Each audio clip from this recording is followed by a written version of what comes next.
Welcome back, Leggari Nation. We're all about showing you how you can use our products for amazing DIY projects that can transform your existing surfaces. Today, watch the Leggari Crew use our metallic epoxy floor kits and give this shop a total new look. It was coated directly over concrete.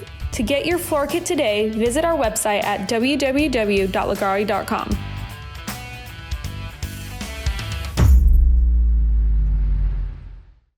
Before we get started on today's video, we wanted to let you know that we're on our way to 800,000 subscribers, and we've noticed that a huge percentage of you guys that watch our videos every week are not subscribed to our channel. It only takes seconds out of your day to press that subscribe button, especially if you enjoy this content. We launch videos every week so you can get notified every time there's a new one. Thanks for all your support. We hope you enjoy the video.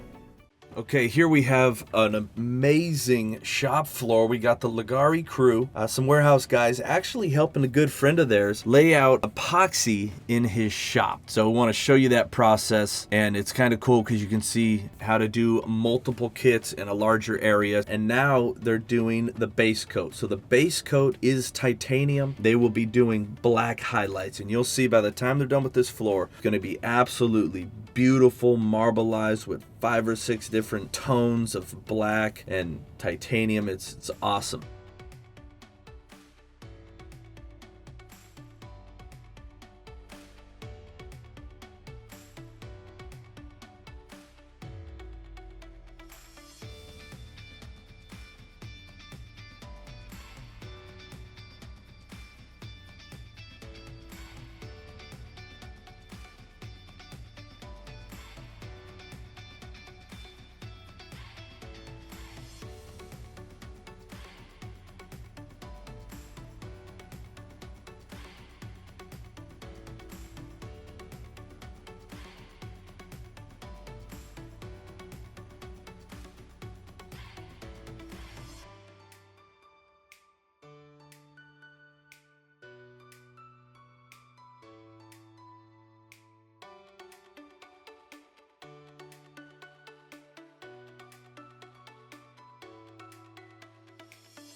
And what they'll do is they'll do 2 sections of the base coat, and then they'll do the highlights for that section. Then they'll do 2 more sections and the highlights.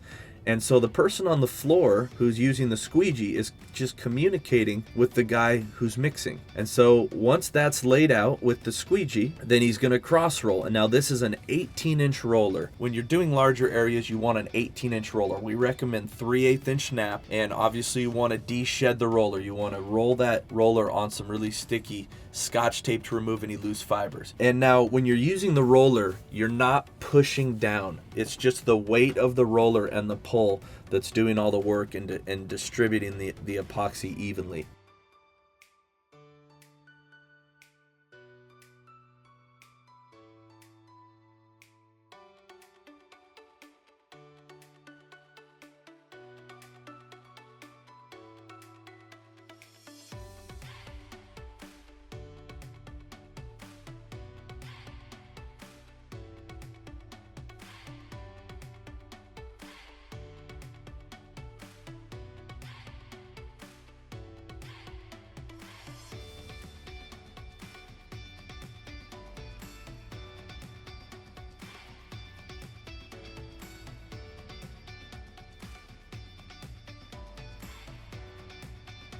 Okay, so look at that, beautiful. Starting to level out. Now notice that he's cross rolling the other direction. The floor is leveling out, and now he's pouring out the black highlights. Now this is our puddle technique that we love. You'll see why at the end. It's very easy.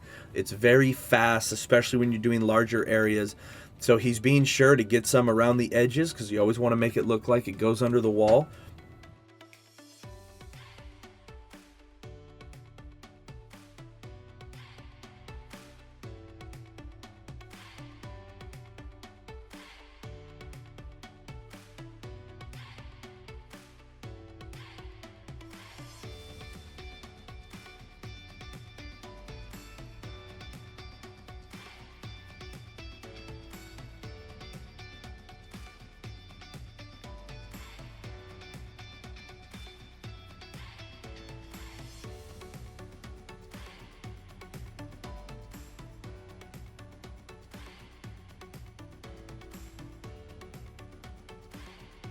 And now he has a 9-inch roller.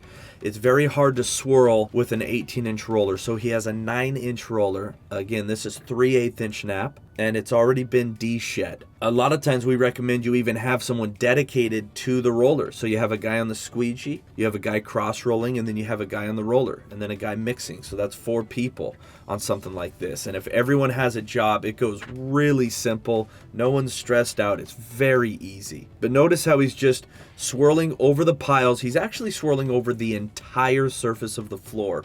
And you want to kind of swirl over the epoxy even in the areas where you don't have piles, because that kind of helps with the marbling. And you'll see at the end of this how the entire floor is kind of marbleized.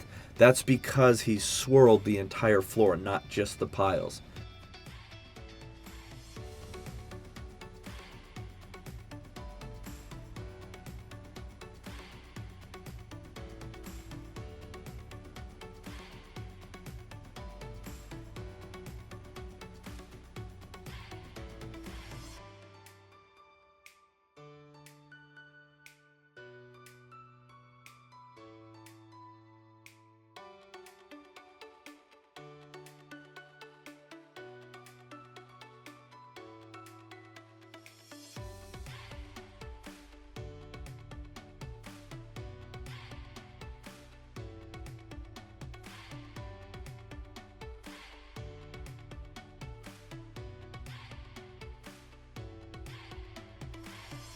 He's not really going into that next section. As a matter of fact, he's leaving a little bit of a border there, about a 4 to 6 inch border, where he's not even swirling into that next section yet. He'll blend those together when he swirls this section he's working on now. And then same thing with the guy who cross rolls. When he's done with the squeegee, he's just going to hop out there and begin to roll with that 18-inch roller.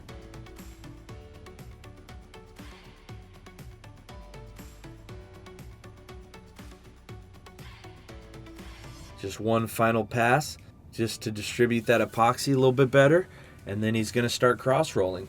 And now it's really important to have good communication between the people working on the floor and the person mixing, because it does take a few minutes to mix the epoxy up properly, and so you don't want to do it when you need it. You want them to start mixing that up ahead of time.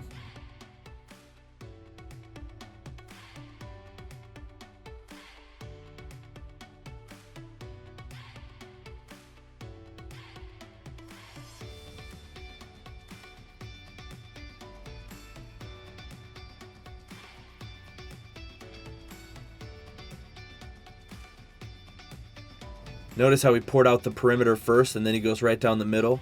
That's how we recommend doing it. That's the easiest way, because then you can focus on the perimeter and then just fill in the middle.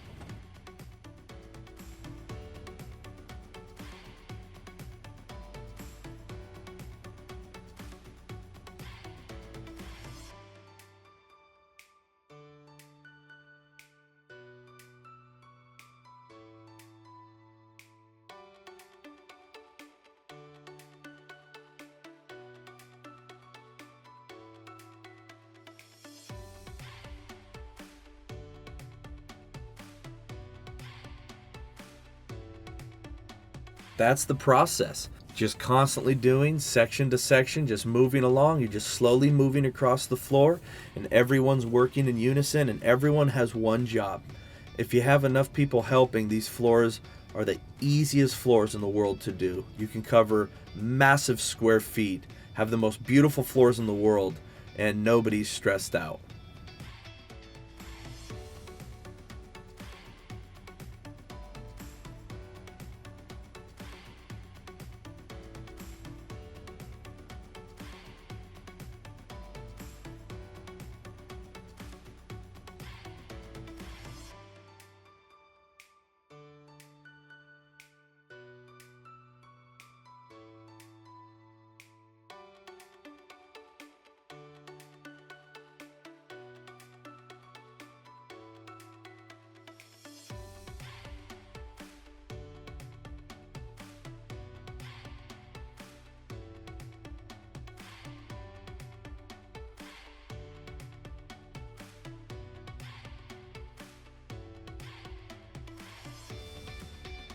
Now notice when he begins to swirl, he's going to swirl into that first the first two sections that they already finished. And when this floor's done, you'll never see a line there. You're just gonna swirl into that section a little bit. And it hasn't been long. It's only been about 15 minutes, maybe 20 minutes since he's been back on that section. So there's still plenty of time to help them blend together. And he's just kind of working it randomly about 4 to 6 inches into that other section. He's not trying to create a perfectly straight line. He's trying to make it look very natural. So when you have two sections that you want to bring together by swirling like this, just be a little random on that edge. Don't make it a perfect straight line.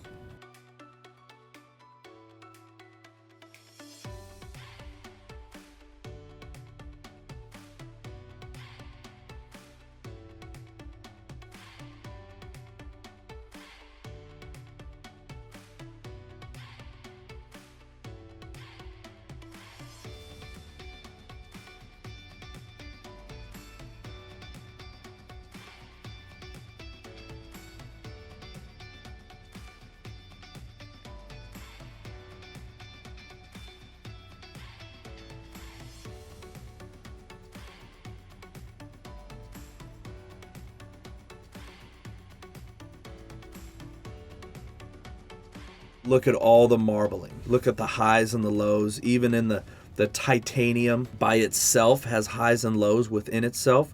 And then even the black adds even another level of depth.